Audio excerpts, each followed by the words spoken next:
Le PDG passe une nuit avec la femme de chambre, découvre qu'elle est enceinte de jumeaux et l'épouse l'air vif et frais des Alpes portait la senteur des forêts de pins et des ruisseaux de glaciers en train de fondre.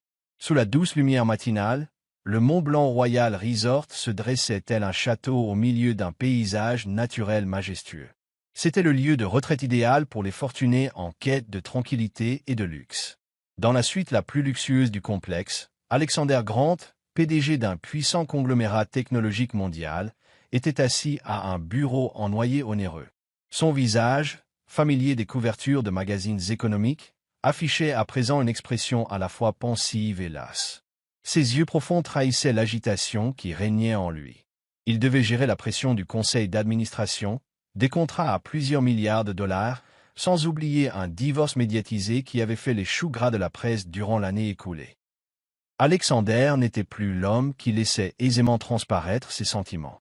Il s'était construit une façade froide et impénétrable, maintenant ainsi tout le monde à distance. Dans un autre recoin du complexe, Sophie Hart, une jeune femme de 24 ans aux cheveux châtain clairs et aux yeux bleus saisissants, travaillait avec diligence.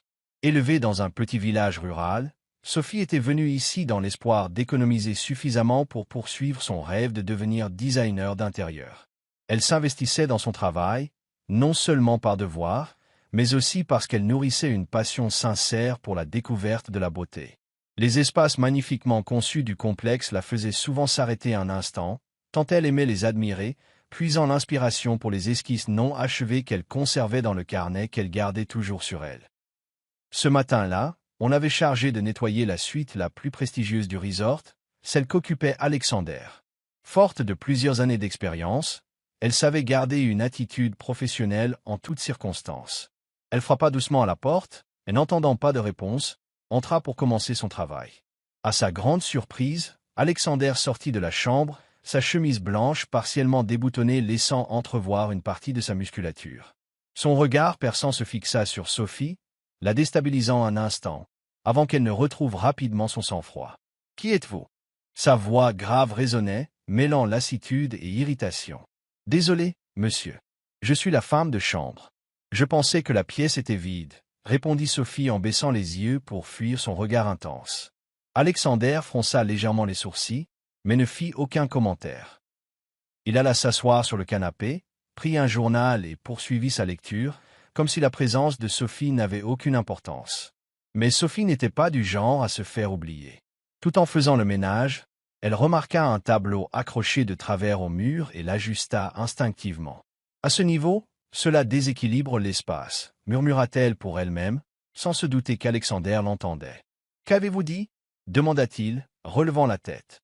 Pour la première fois, une lueur de curiosité passa dans son regard. « C'est juste, le tableau devrait être mieux aligné pour compléter les lignes architecturales de la pièce, répondit Sophie, d'un ton sincère et sans trembler. Alexander laissa poindre un léger sourire, ce qui n'était plus courant chez lui ces derniers temps. « Vous vous intéressez au design. »« C'est mon rêve, » dit-elle, les yeux brillants à l'évocation de sa passion. Pour la première fois depuis des mois, Alexander sentit un peu de chaleur l'envahir, lui qui s'était retranché derrière une carapace distante et glaciale. Il y avait chez cette jeune femme une honnêteté, une intelligence et une passion pure qu'il ne pouvait ignorer. Bien qu'il ne s'agît là que d'un bref instant, cette rencontre sema en lui une petite graine. Il était loin de se douter que Sophie, cette jeune femme issue d'un paisible village, allait bouleverser sa vie d'une manière qu'il n'aurait jamais imaginée. Bienvenue dans l'histoire d'aujourd'hui. Dites-nous de quelle ville vous nous regardez. N'oubliez pas de vous abonner à notre chaîne pour ne rater aucune histoire inspirante. Chapitre 1. Le lien initial l'après-midi frais au Mont Blanc Royal Resort inondait de lumière les grandes baies vitrées, reflétant la beauté spectaculaire des montagnes alentours. Sophie nettoyait méticuleusement la suite d'Alexander Grant, un espace où chaque détail de la décoration respirait le luxe et l'élégance. Malgré son désir de rester calme, elle ne pouvait échapper à la pression invisible d'évoluer dans le domaine d'un homme aussi puissant qu'Alexander. Alors qu'elle essuyait la poussière sur une étagère près de la fenêtre, elle ne remarqua pas le vase antique plaqué or, en équilibre précaire sur le rebord. En se retournant, son chiffon accrocha malencontreusement le bord du vase. Avant qu'elle ait pu réagir, celui-ci tomba au sol et se brisa dans un fracas retentissant. Le cœur de Sophie se serra, elle se pencha pour ramasser les éclats, se maudissant intérieurement pour sa maladresse. Elle n'eut pas fini quand Alexander entra dans la pièce. Son regard acéré balaya la scène, et Sophie comprit qu'elle ne pourrait pas dissimuler l'incident. « Que s'est-il passé ici ?» interrogea Alexander d'une voix grave, imprégnée d'autorité. Sophie inspira profondément, serrant dans ses mains tremblantes le chiffon avec lequel elle faisait le ménage. « J'ai accidentellement brisé le vase. Je suis vraiment désolé. Ce n'était pas voulu. » Elle craignait déjà l'explosion de colère, mais Alexander eut simplement l'air surpris. Ses yeux perçants la scrutèrent, comme s'il cherchait à évaluer son honnêteté. « C'était un objet ancien, de grande valeur, » dit-il d'un ton calme mais sérieux. « Pourquoi ne pas avoir essayé de le dissimuler ?» Sophie releva la tête, son regard brillant de sincérité. « Je me suis dit qu'il valait mieux être honnête et essayer de réparer mon erreur plutôt que de mentir. Je suis vraiment désolé d'avoir abîmé votre objet. » La calme franchise de Sophie prit Alexander de court. « As-tu idée de la valeur de ce vase ?» Sophie avala sa salive, refusant de s'aventurer à donner un chiffre. « Probablement plus que mon salaire annuel, » admit-elle. « Mais je suis prête à faire des heures supplémentaires pour le rembourser. » Alexander resta silencieux un instant. Puis, de façon inattendue, il éclata d'un rire bref. C'était la première fois que Sophie le voyait sourire ainsi, un sourire qui adoucissait momentanément sa physionomie sévère. « Très bien, tu n'auras pas à le rembourser, » finit-il par dire. « Mais j'ai une requête. » Sophie, surprise, le regarda. « Quelle sorte de requête, monsieur ? » « Tu sembles avoir un certain sens esthétique, » répondit-il, une étincelle amusée dans le regard. « J'envisage de redécorer quelques espaces du resort. Peut-être pourrais-tu m'aider à réfléchir à quelques idées ?» Sophie resta interdite. Une partie d'elle se sentait peu légitime à s'attaquer à un projet si important, mais une autre partie était ravie d'avoir l'opportunité de montrer son talent. Elle prit une profonde inspiration, réfléchit un instant puis acquiesça. « Je veux bien essayer. » Dans les jours qui suivirent, Sophie et Alexander passèrent davantage de temps ensemble pour discuter de projets d'aménagement. Sophie proposait de petites idées créatives, valoriser la beauté naturelle des Alpes, utiliser des matériaux respectueux de l'environnement, etc. Alexander, d'abord en retrait et sur la réserve, se laissa progressivement séduire par l'enthousiasme et la sensibilité de Sophie. Un après-midi, alors qu'ils étaient assis près de la cheminée à griffonner des esquisses, Sophie demanda, curieuse, « Pourquoi voulez-vous rénover ce lieu ? Il semble déjà parfait. » Alexander posa son regard au loin, l'air pensif. « La perfection n'est qu'apparente, » dit-il. « Cet endroit me semble vide. Je veux qu'il ait un sens, pas seulement pour moi, mais pour tous ceux qui y viennent. » Sophie comprit qu'au-delà de son apparence froide et de sa puissance apparente, Alexander était un homme esseulé qui portait de nombreuses blessures intérieures. Il ne cherchait pas seulement à construire un complexe luxueux, il était en quête de quelque chose de plus profond, peut-être une connexion qu'il avait perdue depuis longtemps. « As-tu déjà ressenti cela ?» demanda-t-elle doucement. Alexander resta silencieux, comme replongé dans ses souvenirs. « Peut-être, mais j'ai laissé filer cette chance, » répondit-il, sa voix teintée de regret. Cette conversation aida Sophie à mieux cerner Alexander, et ce dernier sentit un semblant de chaleur l'envahir grâce à la jeune femme qui, sans bruit, était en train de transformer sa vision du monde. Leurs discussions ne se limitèrent plus à l'architecture et au design, ils échangèrent aussi sur leur vie, leurs rêves et leurs craintes. Sophie découvrit que, malgré sa position de PDG redouté, Alexander était un homme qui aspirait simplement à être compris et aimé. Dans ce lien naissant, il semblait que tous deux avaient trouvé quelque chose qu'ils ignoraient rechercher. Chapitre 2. Le lien se renforce ce soir-là, le ciel au-dessus des Alpes ressemblait à un tableau enchanteur. Des milliers d'étoiles brillaient sur une toile sombre, tandis que la lune illuminait doucement le resort d'un voile presque magique. Après sa journée de travail, Sophie sortit sur le balcon, une tasse de thé chaud à la main, pour savourer un instant de tranquillité. Elle ne s'attendait pas à y trouver Alexander, accoudé à la rambarde, le regard perdu dans l'immensité des sommets enneigés. « Monsieur Grant ?» dit-elle, un peu surprise. « Je ne pensais pas vous trouver dehors à une heure aussi tardive. » Alexander se tourna vers elle, et chose rare, son regard habituellement dur sembla s'adoucir. « Je n'arrivais pas à dormir, » répondit-il en esquissant un léger sourire. « Et tu n'as plus besoin de m'appeler monsieur. Nous avons assez travaillé ensemble pour nous en dispenser, non? Sophie sourit, mais conserva une certaine réserve. Très bien, Alexander. Tu veux parler un peu? Alexander resta silencieux un instant, puis hocha la tête. Il l'invita à s'asseoir sur les fauteuils installés non loin de là. Une légère brise caressait l'atmosphère, pourtant une curieuse chaleur semblait flotter entre eux. Sais-tu, commença Alexander, le regard perdu dans les étoiles, la dernière fois que je me suis posé sous le ciel de nuit comme celui-ci. Sophie secoua la tête. Son visage exprimait une vive curiosité. Il y a 5 ans, poursuivit-il, la voix chargée de nostalgie et d'amertume.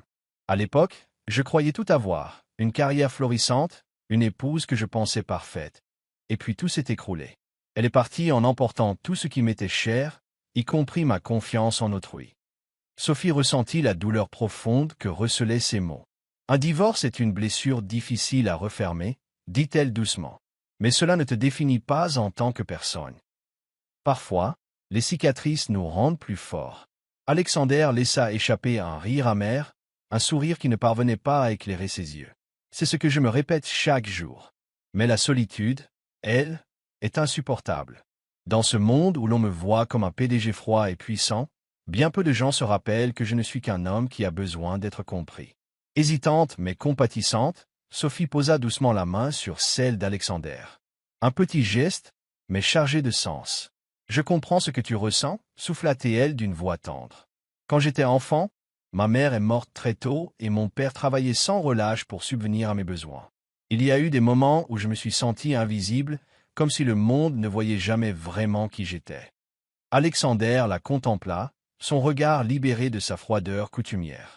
Tu n'es pas invisible, Sophie, dit-il, sa voix assez chaleureuse pour faire s'emballer son cœur.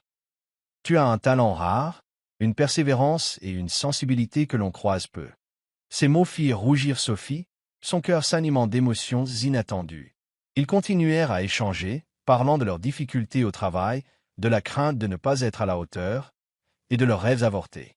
Sophie évoqua son ambition de devenir designer d'intérieur, de transformer des espaces figés en lieux pleins d'émotions et de vie. Alexander, pour la première fois depuis longtemps, se sentit assez en confiance pour se confier entièrement. Lorsque la nuit fut bien avancée, ils s'accordèrent un moment de silence, enveloppés par la sérénité ambiante. Sophie se leva pour prendre congé, mais Alexander la retint avec douceur. « Ne pars pas tout de suite, reste encore un peu. » Sophie hésita, le cœur battant à tout rompre, puis finit par hocher la tête. « Juste un moment de plus, » dit-elle, tentant en vain de masquer les palpitations qui l'agitaient.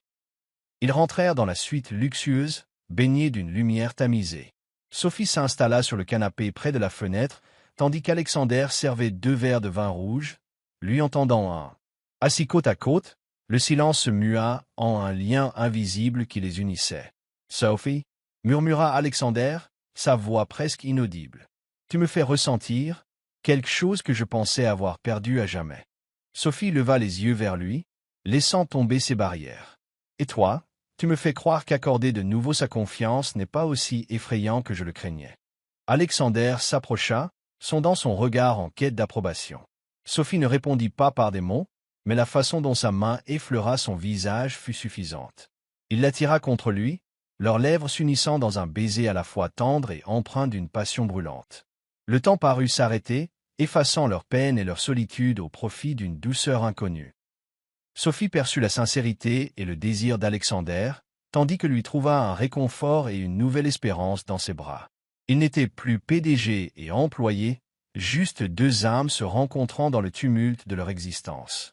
À l'aube, Alexander écarta délicatement une mèche de cheveux du visage de Sophie, endormie contre son torse.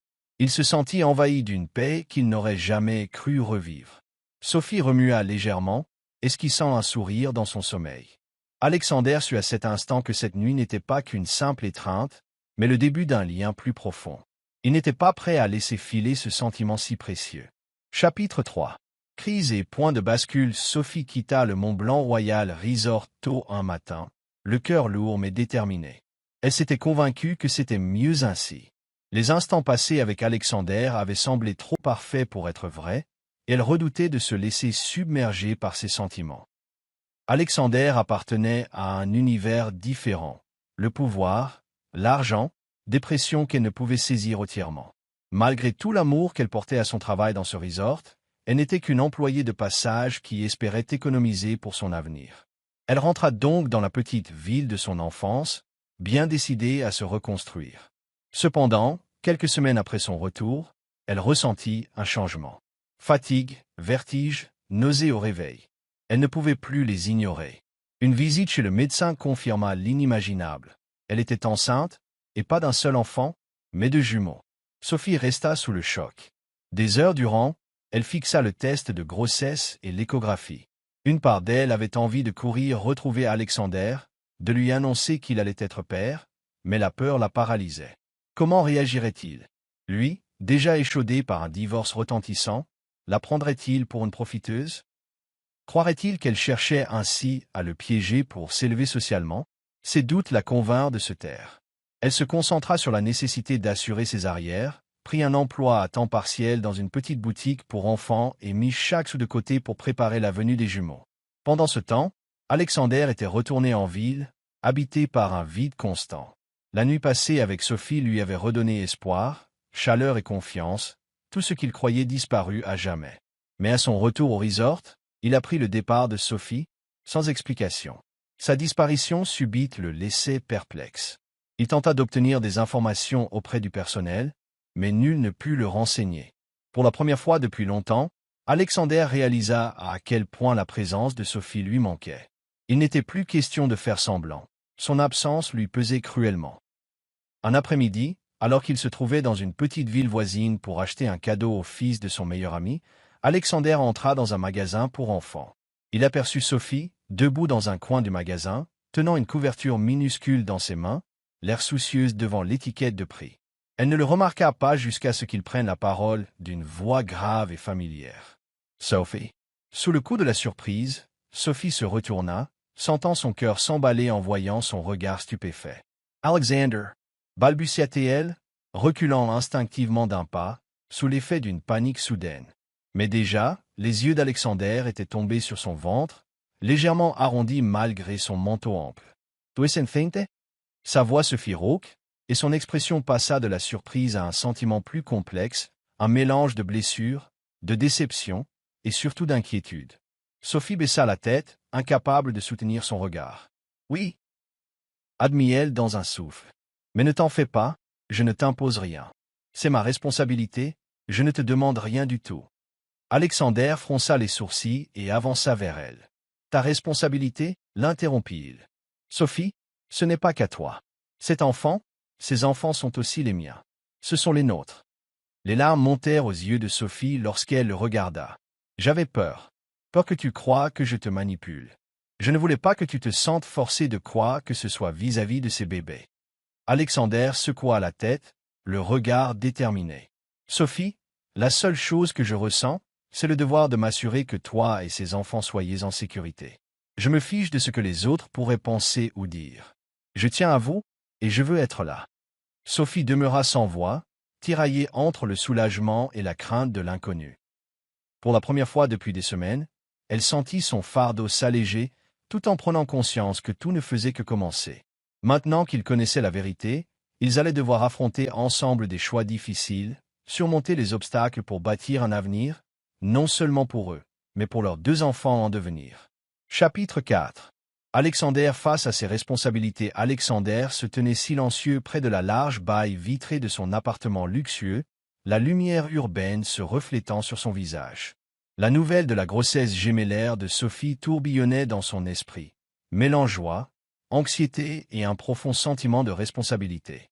Lui qui avait toujours contrôlé chaque facette de sa vie, se retrouvait soudain submergé par l'inconnu.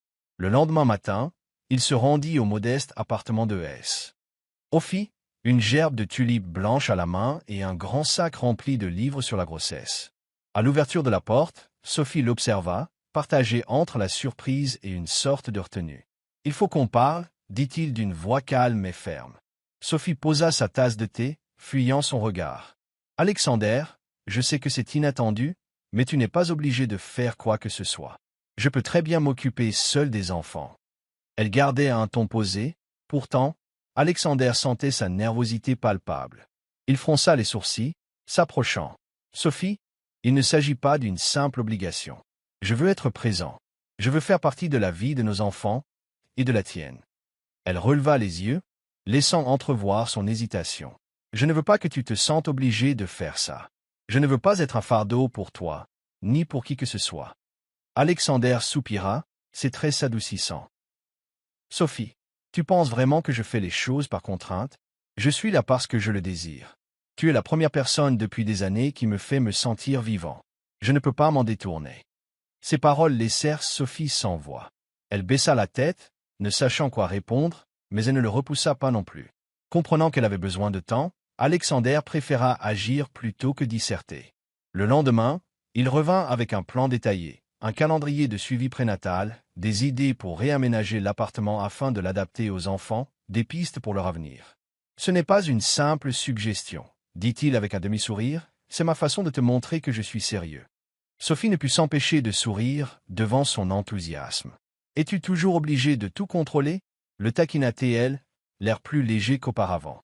Uniquement quand ça compte, répliqua-t-il avec sincérité. Dès lors, leur relation commença à évoluer.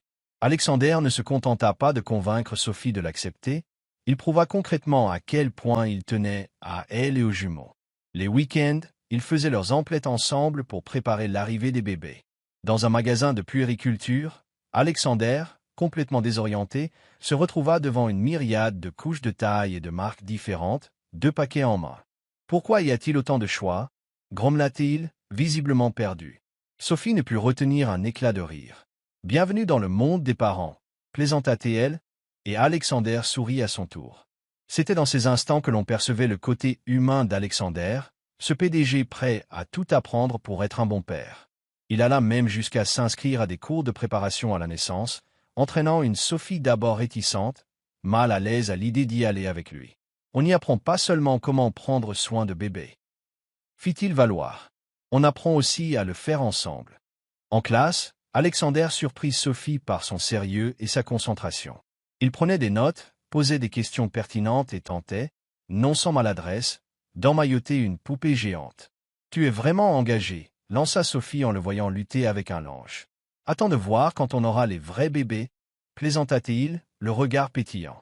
Ces leçons devinrent l'occasion de resserrer encore leurs liens. Après chaque séance, ils aimaient se promener dans un parc voisin, discuter de leurs espoirs, leurs peurs et leurs parcours respectifs. Ils apprenaient à se connaître intimement, au-delà de la simple relation employé-patron. Un soir, après avoir accompagné Sophie chez elle, Alexander s'arrêta sur le seuil. Il lui prit la main, le regard grave et chargé d'émotion. « Sophie, je veux que tu saches que je ne suis pas là par devoir. Je veux qu'on fasse cela à deux, non pas parce que nos enfants ont besoin de moi, mais parce que j'ai besoin de toi. » Sophie soutint son regard, émue. Elle ne répondit pas tout de suite, mais ses yeux parlaient pour elle. À cet instant précis, ils n'étaient plus 2 personnes de milieux opposés. Ils étaient 2 êtres prêts à affronter l'avenir ensemble, malgré les difficultés. Ils savaient que la route serait semée d'embûches, mais avec la détermination d'Alexander et la confiance grandissante de Sophie, ils s'apprêtaient à emprunter un nouveau chemin, pavé d'espoir et d'amour, pour eux et leurs futurs enfants. Chapitre 5. Pression de la société. La nouvelle de la relation entre Alexander Grant et Sophie Hart se répandit telle une traînée de poudre lorsqu'une photo d'eux lors d'un cours prénatal fut divulguée. Sur ce cliché, on voyait Alexander aider délicatement Sophie à passer le pas d'une porte, le regard attentif, tandis que Sophie, une main protectrice sur son ventre déjà bien arrondi, laissait deviner l'arrivée imminente de jumeaux. En quelques heures, les titres sensationnalistes envahirent les médias. Un PDG influent s'éprend d'une inconnue. Coup de pub ou vraie histoire? La romance inattendue d'Alexander Grant, celle qui a fait vaciller le monde d'un PDG. Au siège de Grant Technologies, Alexander fit face au conseil d'administration, résolu. Les membres du board se jetaient des regards lourds de sous-entendus, certains affichant nettement leur désaccord, d'autres observant en silence. Brighton, un des dirigeants les plus anciens, ouvrit les hostilités d'un ton sec. « Alexander, nous avons fait preuve de patience, mais là, c'est trop. Les médias s'acharnent sur l'entreprise, les actionnaires sont inquiets, et nous avons besoin d'explications. Un PDG de ta trempe ne peut pas laisser sa vie privée entacher la réputation de la société. » Alexander écouta, le visage impassible. « Puis, se levant de son siège, il répondit d'une voix ferme. Ma vie privée n'a pas impacté les performances de l'entreprise. Nos objectifs de chiffre d'affaires sont atteints, l'action se porte bien, nos projets suivent leur cours. Je ne vois pas en quoi cela mérite un tel débat. Une autre voix, plus acerbe, s'éleva au fond de la salle. Une relation avec une ex-employée? Tu ne penses pas que cela remet en cause ton professionnalisme? Sans compter que Sophie Hart n'est pas issue du même milieu social. Le regard d'Alexander se durcit. Je ne tolérerai pas que l'on insulte Sophie. Elle ne m'a pas manipulé, et notre relation ne regarde personne ici. Si certains s'opposent à cela, ils peuvent quitter la table dès maintenant. Un silence pesant s'abattit, entrecoupé par le tic-tac de l'horloge. Quelques membres du conseil baissèrent la tête pour éviter son regard, tandis que d'autres se montraient hésitants. Alexander savait qu'il braquait le conseil, mais peu importait. Sophie et les jumeaux passaient avant tout. Pendant ce temps, Sophie, chez elle, fixait l'écran de son ordinateur, submergée par les commentaires désobligeants à son égard.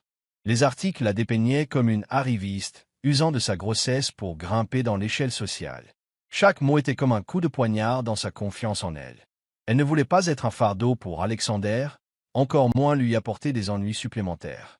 La valise ouverte devant elle, Sophie tentait de réprimer la douleur qui lui étreignait le cœur. Tandis qu'elle la refermait, un coup résonna à la porte. Alexander apparut, le visage préoccupé. « Que fais-tu » demanda-t-il, son regard se posant sur la valise. « Je pense qu'il vaut mieux que je parte » répondit Sophie, la voix tremblante. « Je ne veux pas te causer plus de problèmes. Je n'ai pas ma place dans ton monde, Alexander, je ne suis qu'un fardeau. » Alexander entra, lui prenant doucement les mains. « Sophie, crois-tu vraiment que je me soucie de ces paroles vides de sens? Toi et les bébés êtes tout ce qui compte. Je ne laisserai personne ni rien te faire du mal. » Les larmes montèrent aux yeux de Sophie. « Tu vas tout perdre, le conseil, les actionnaires, tes amis. Ils sont tous contre nous. » Alexander lui releva le menton, l'obligeant à affronter son regard. « S'ils ne peuvent pas t'accepter, alors je n'ai pas besoin d'eux. C'est toi qui dois être à mes côtés. » Le ton inébranlable d'Alexander dissipa un peu les peurs de Sophie. Elle réalisait qu'il ne s'agissait pas de simples devoirs mais bien d'amour. Le lendemain, Alexander donna une conférence de presse afin de s'adresser directement à l'opinion publique. Debout face aux caméras, il déclara d'une voix posée, sans la moindre hésitation. « Je tiens à préciser que Sophie Hart ne profite pas de moi. C'est la femme que j'aime, la mère de mes futurs enfants, et la personne avec qui je veux partager ma vie.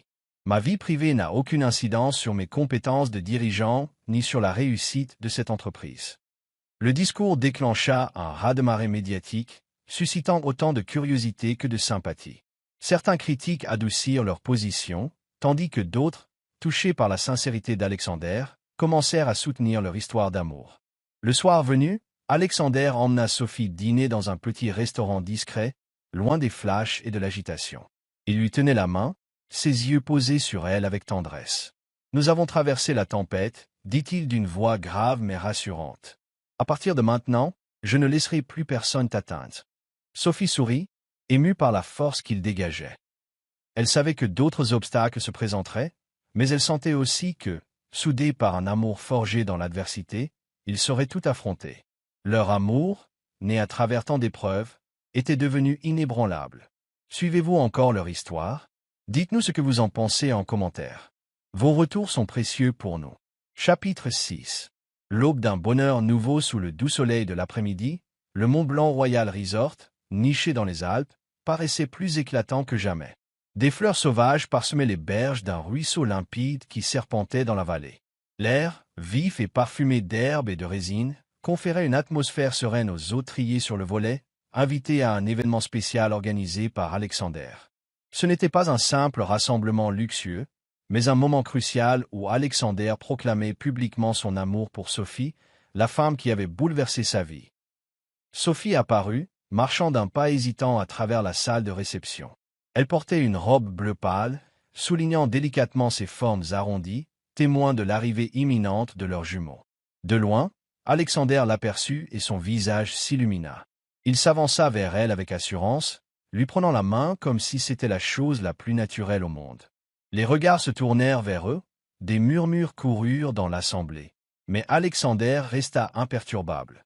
Sa voix s'éleva, claire et assurée. « Mesdames et messieurs, je vous présente Sophie Hart, non seulement la femme que j'aime, mais aussi celle avec qui je désire partager ma vie.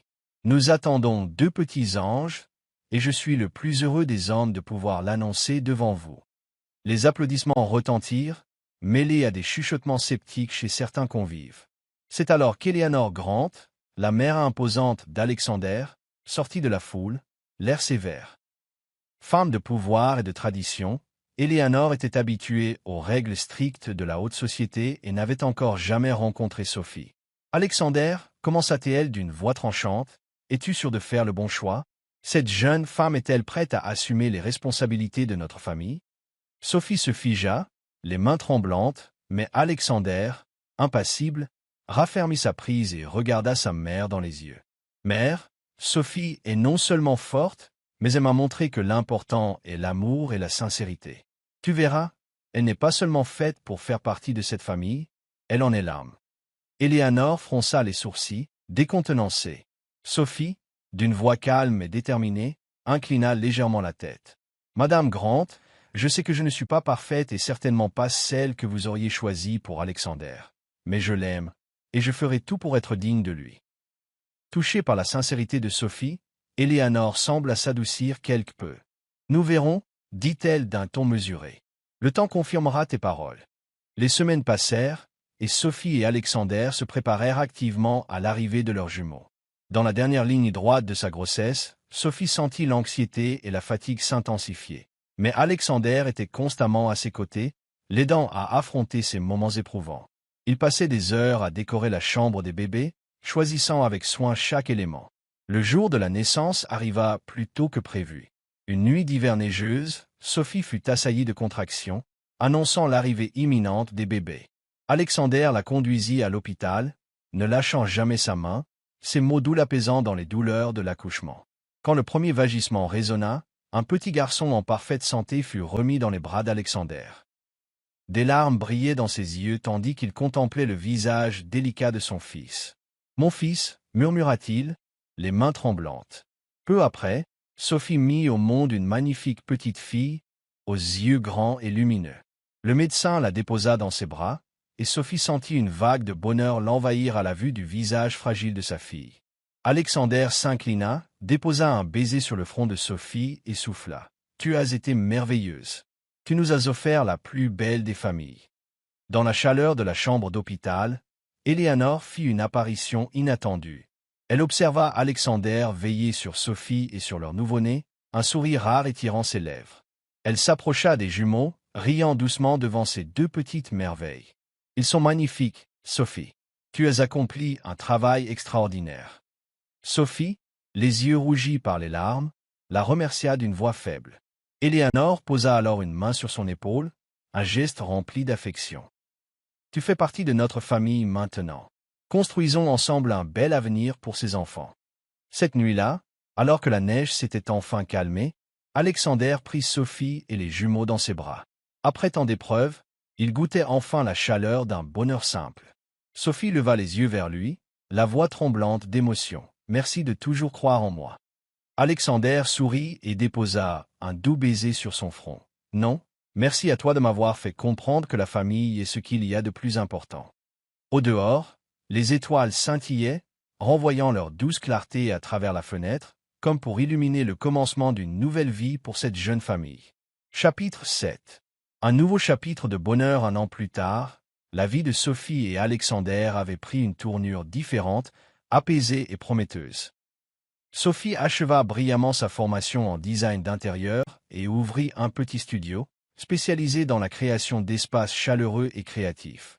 Alexander, après mûre réflexion, décida de réduire un peu ses responsabilités au sein de la société, désireux de consacrer davantage de temps à sa famille. Chaque matin, il emmenait Lucas et Emma au parc, pendant que Sophie s'occupait de son studio. L'après-midi, ils se retrouvaient pour embellir leur maison. Choix des couleurs, disposition des dessins réalisés par Lucas et Emma. Leur demeure, nichée dans les Alpes où ils s'étaient rencontrés, restait leur refuge préféré, un havre de paix face à la splendeur des montagnes. Alexander soutenait sans relâche les projets de Sophie, l'aidant à développer son réseau et à organiser des événements pour son studio. En retour, Sophie lui apprenait à trouver un équilibre entre ses responsabilités professionnelles et sa vie de famille, ce qu'il n'avait jamais su faire auparavant. Par une douce soirée d'été, installés tous les deux sur leur terrasse, Alexander regardait Lucas et Emma jouer sur la pelouse. Il sourit en prenant la main de Sophie. « Jamais je n'aurais cru pouvoir vivre quelque chose d'aussi beau, dit-il d'une voix emplie d'émotion.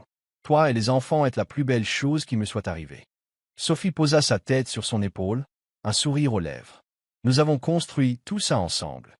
Et j'ai le sentiment que beaucoup d'autres aventures nous attendent encore. » Leur maison dans les Alpes était devenue le symbole d'un amour forgé dans l'adversité, d'une complicité qui avait transcendé les différences et les blessures passées. Ils avaient enfin compris que la véritable félicité ne réside pas dans le faste, mais dans ces instants simples, éclairés par la bienveillance et l'amour inconditionnel. L'histoire d'Alexander et Sophie s'achève ici, nous rappelant une vérité essentielle. La sincérité et la compréhension mutuelle peuvent surmonter tous les obstacles, qu'il s'agisse de l'écart social ou des cicatrices du passé. Face à la pression et aux responsabilités, la confiance réciproque constitue le socle incontournable d'une relation solide. Le bonheur ne naît pas de la perfection, mais de la volonté de grandir ensemble, de fonder une famille et de concrétiser ses rêves communs. En fin de compte, l'engagement et la foi en l'autre sont ce qui éclairent la route, permettant à chacun de découvrir la vraie valeur de l'amour et de la vie. Merci d'être resté avec nous jusqu'au bout. Partagez vos impressions dans les commentaires. Quel genre d'histoire aimeriez-vous entendre ensuite? N'oubliez pas de liker, de partager et de vous abonner à notre chaîne.